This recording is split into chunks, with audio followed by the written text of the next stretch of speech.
যাক স্যার, অবশেষে আপনি নিজ মুখে স্বীকার করলেন আপনার নাম হাম্বা মজ্জা।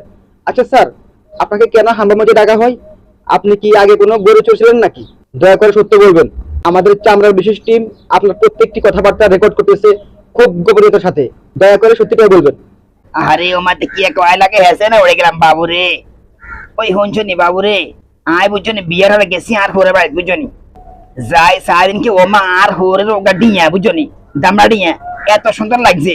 তো এইটা দিয়ে তো আই আর লোভ সামলাতে পারে না বুঝছনি। এগারে আই কর্মলা বাজার নিয়ে বেশি দিছি বুঝছনি।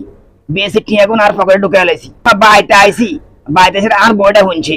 আর বউছে বুঝছনি, আর বউছে আবার হেডাতলা বুঝছনি। এতির হেডে কোনো কথাই থা না।